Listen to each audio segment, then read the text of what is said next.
다석사상으로 다시 읽는 중용사상, 공자가 사랑한 하느님 22번째 시간입니다.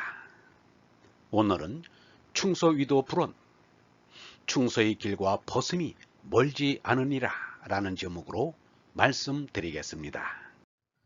충소위도 불원, 고든 마음 푸는 마음이 길과 벗음이 멀지 않으니라. 시저기 불원, 내게 싫은 것은 영물시어인 남에게 말지니라. 공자의 제자들은 공자의 사상을 온전히 알았던 것 같지는 않습니다. 그러나 예수의 제자들보다는 학문이 있었습니다. 안연이 일찍 세상을 떠난 것이 아쉽기 그지없습니다. 안연 다음으로 증자가 공자의 사상을 이었다고 보고 있습니다. 중용을 쓴 자사도 증자에게 배웠다는 말이 있습니다. 증자는 스승 공자의 사상이 단 두 글자 충소인 것을 알았습니다. 공자는 증자에게 삼아 나의 길은 하나로 꿰뚫었다 라고 말하자 증자는 네 하고 대답하였습니다. 공자가 나가자 제자들이 무슨 말이냐고 증자에게 물었습니다. 증자는 스승님의 도는 충소일 뿐이다 라고 말하였습니다. 증자가 말한 충소의 뜻은 사람에 대하여 적극적인 사랑인 성실함이 충이고 소극적인 사랑인 관용이 서라 생각됩니다. 증자의 말로 세상에 널리 알려진 일일 삼성에서 반성해야 할 첫째가 사람이 일을 함에 불충하지 않았던가입니다. 이것만으로도 증자의 충에 대한 생각을 짐작할 수 있습니다. 공자의 제자들이 공자의 천명을 예경하는 사상을 약화시키거나 놓친 데서 일어난 현상으로 보입니다. 공자의 이는 하느님의 생민 얼씨입니다. 얼씨가 말씀으로 사랑으로 나타납니다. 충서의 충은 하느님 사랑이고 서는 이웃사랑입니다. 충은 중과 심으로 하느님께 뚫린 마음이고 서는 여와 심으로 하느님과 같은 어진 마음입니다. 그러므로 경천애인입니다. 마음과 뜻과 힘을 다하여 하느님을 사랑하고 또 그와 같이 이웃을 사랑하라입니다. 얼라로 거듭나지 않고는 그렇게 하지 못합니다. 유영문은 이렇게 말하였습니다. 예수가 말한 마음이 가난한 자란 마음에 아무것도 없는 자라는 말이다. 지저분한 것이 도무지 없는 가운데의 가운데 속의 속을 충이라고 한다. 속이 비고 곧은 것이 충이다. 아직도 임금에게 충성하는 것을 충으로 알고 있으면 이 시대를 밤중으로 알고 있는 것이다. 임금 없는 세상에는 충이 필요 없다고 생각하면 이는 아직 충이 무엇인지 생각지 못한 것이다. 임금에게 바치던 충을 하느님께 바쳐야 한다는 것입니다. 내가 바라지 않는 것을 또 남에게 하지 말라. 이 말은 논어에 나오는 말입니다. 논어 유령공편에는 글자가 좀 다릅니다. 기소부력 물시어인입니다. 내가 싫은 것을 남에게 하지 않는 것이 예의 처음이요 마지막입니다. 예수는 너희는 남에게서 바라는 대로 남에게 해주어라 라고 하였습니다. 손바닥의 앞뒤처럼 어울리는 말입니다. 이는 서에 해당하는 말입니다. 이 글 앞에 충에 대한 말이 있어야 된다고 생각합니다. 없이 계시는 하느님께서 이 나를 내셨사오니 이 나도 없이 되어 하느님께 돌아갈지이다. 이것이 우리의 기도가 되어야 합니다. 군자 지도사, 그이가 가는 길 넷인데 금이 능이런 군은 하나도 못하였다. 소구호자, 아들에게 바라듯이 이사붐이 능냐 아버지를 못 섬겼고 소구호신, 섬기에게 바라듯이 이사군미 능냐 임금을 못 섬겼고 소구호제, 아우에게 바라듯이 이사형미 능냐 언니를 못 섬겼고 소구어 붕우, 벗에게 바라듯이 선시짐이 능냐 거세게 먼저 못하였노라. 용덕지행, 날마다 할 노릇과 용언직은 날마다 할 말의 상가기를 유소부족, 모자란 노릇이면 불감불면 그에 힘써 채우고 유여불감진 남은 말이면 다 안 해주우니 언고행 노릇과 말을 하고 행구원 말한 대로 노릇을 한다면 군자호불 조조이 그이 어찌 옳차지 않겠는가.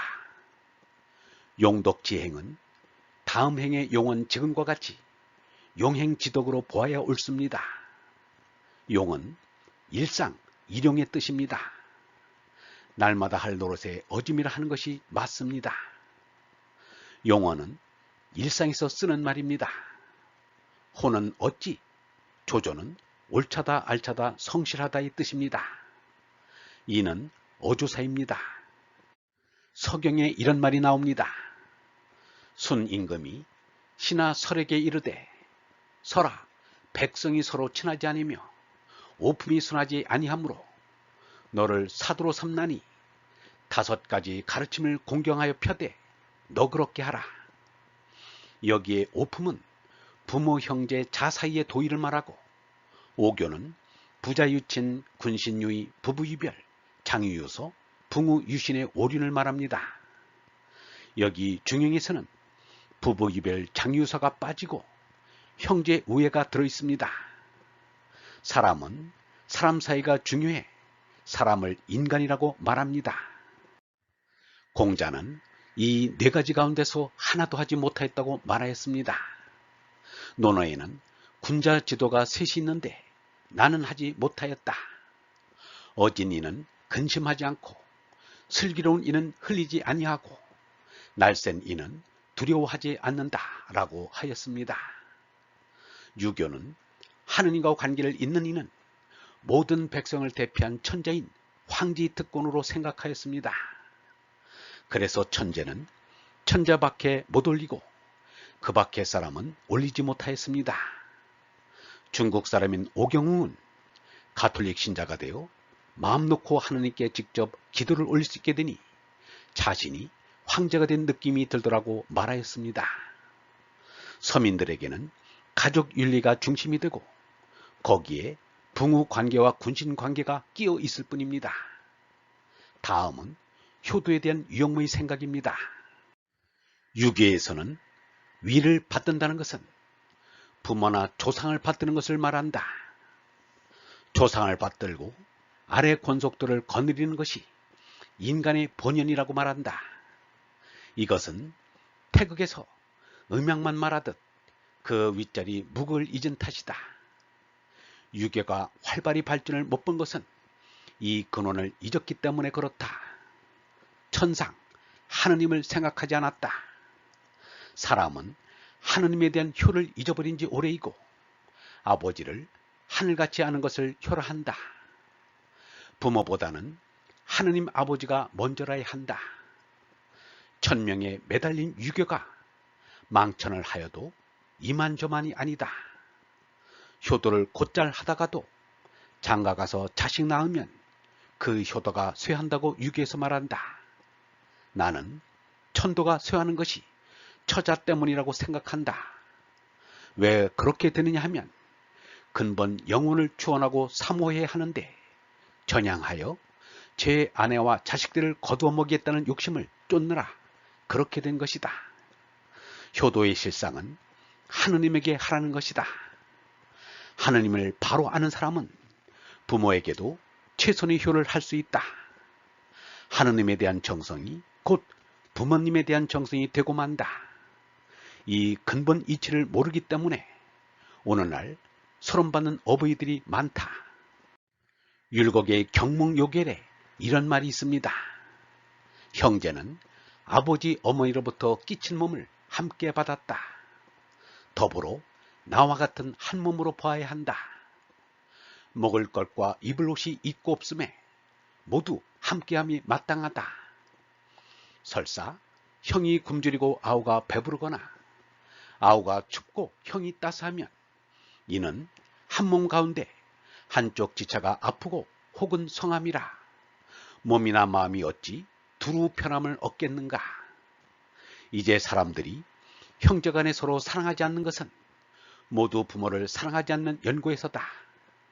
만일 부모를 사랑하는 마음이 있다면 어찌 부모의 자녀를 사랑하지 않으랴. 부모보다 하느님께 효도할 줄 알아야 하지만 나아가 형제처럼 인류를 사랑할 줄 알아야 합니다. 하느님을 아버지처럼 사랑한다면 인류를 쌍둥이 정신으로 서로 사랑해야 하느님을 사랑하는 것이 됩니다. 불교에서는 삼업이라 하여 행동의 신업, 언어의 구업, 사고의 의업을 듭니다. 유교에서는 언행을 말합니다. 결국 같은 것입니다. 덕행과 근원을 하야 하는데 모자람이 있으면 힘써 채우고 남거든 억지로 다 하지는 말라는 것입니다. 말은 짓을 돌보며 하고 짓은 말을 돌보며 해야 한다는 것입니다. 그래서 공자는 말하기를 군자는 그 말이 그 행동보다 지나치는 것을 부끄럽게 생각한다 라고 하였습니다. 언행일치로 믿음을 이루는 것이 성인의 길인 것입니다. 유영모는 이렇게 자기 자신을 돌이키며 뉘우칠 말을 하였습니다. 나는 부귀와 명예를 모르고 하느님 아버지만을 사모하는 소자이다. 이 사람이 오늘까지 24,000여일이나 살았다. 그동안 날마다 그날의 일과를 다했으면 성인이 되었을지 모른다. 그간 일과를 게을리해서 이 모양이 되었다. 사람의 인격은 그 사람이 죽어 관 속에 들어간 다음 관 뚜껑이 덮어지고서야 평가되는 것이라고 말합니다. 그 까닭은 사람은 일생 동안 눈에 안 보이는 인격의 상을 자기 스스로 날마다 때때로 조각하고 있기 때문입니다. 죽으면 그 조각이 끝나게 되는 것입니다. 그때 가서 품평을 할 수 있습니다. 사람들은 몸나를 참나로 알고 몸나를 다듬고자 성형수술도 서슴지 않는데 그것은 어리석은 짓입니다. 꼴없는 인격에 나가 참나인 것입니다. 인격의 상은 그 누구도 손대지 못합니다. 자기 스스로 조각할 수밖에 없습니다. 그것이 하느님께서 나에게 맡기신 삶의 숙제라고 할 수 있습니다. 공자의 사진은 물론 그림도 없는지라 사람들은 상상으로 공자의 모습을 그립니다. 그러나 이상스럽기만 합니다. 공자의 상은 내 마음속에 뚜렷합니다. 공자의 모습도 예수 석가와 많이 닮은 모습입니다. 이렇게 마음속에 상을 모신 이들에게는 눈에 보이는 어떤 상도 필요가 없습니다. 눈에 보이는 상은 눈에 안 보이는 상을 모시지 못한 사람에게만 필요합니다. 하느님께 효하는 얼번 여러분, 우리 마음속에는 예수와 석가와 공자의 거룩한 상이 뚜렷합니다. 우리도 덕행과 근원으로 우리의 인격의 상을 매일 조각해 나갑시다. 영성신학원 다석 아카데미의 하늘소리였습니다.